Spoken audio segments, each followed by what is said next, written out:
Okay, so here we are in the Cup Series for the NASCAR Heat video game. This time we are at Dover. I'm going to let this lap run through, and I will rewind it, hit some talking points on it. Then we'll go to the setup. One of the things that I like to talk about is bumps at the end of the street. Almost like you can see the car getting light in the air. As soon as you get over that bump, that is your lift.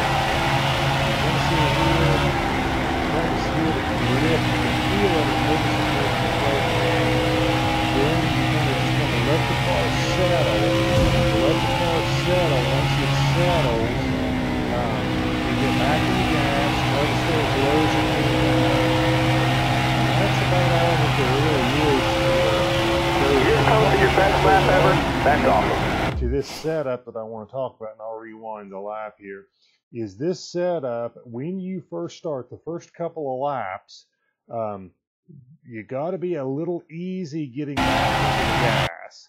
Or if you try to hammer the gas, especially in 1 and 2, it seems like 1, 3, or 4, try to hammer the gas right away, just push it right to the floor, you'll get loose. Now that gets better as the tires wear a little bit in this, but you definitely want to be careful with these first couple laps. If you just go mash the gas, you're going to be saying this setup is loose in the middle. It's awful. Why would anyone run this?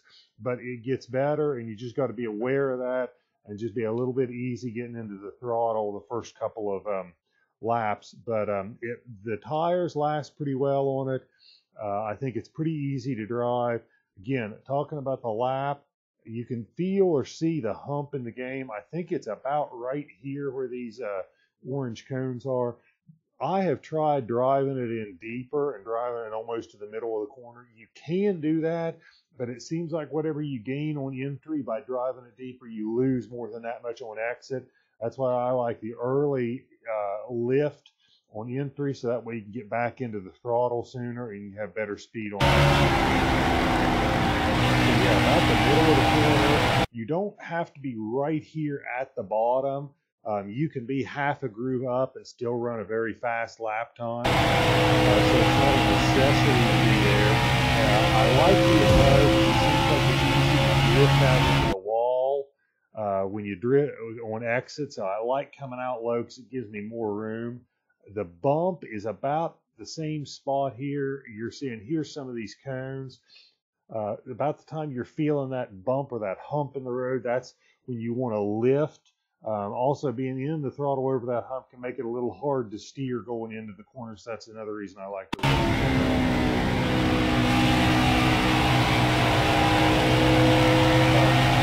Other things, I think that's about covers laps. Let's just go to the setup.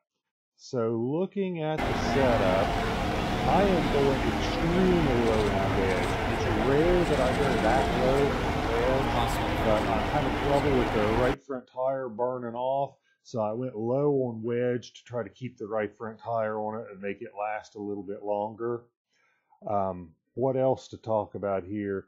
The camber. Dover doesn't seem to be real hard on tires. You might go a little more aggressive on the camber if you want. What else? I put the wheel lock at 13. Again, I think I got my sensitivity on the steering wheel set a little higher. So I kind of used that to offset that to slow down the wheel lock a little bit. But you may play around with that to see if you can run that a little lower. And I think that is about it. Other than that, there's not a whole lot that's real unique on this as far as a setup goes, other than the wedge and probably talking about maybe the wheel lock and the camber settings a little bit. But if you are having problems with it's too loose and you're getting gas, you lay the gas down coming out of exit, you can always go down and go right to your track bar. That's probably the simplest and easiest thing to do to get loose when you're on the throttle. So that's about the last thing I have to say about it. Thanks for watching. Appreciate it. Hope it is helpful. Again, any questions, please leave me a comment on them. And if you liked the video, if it was helpful at all, please smash that like button and subscribe to the channel. It would mean a great deal to me. And I really appreciate everybody watching. Thank you, and hope this was helpful to you all.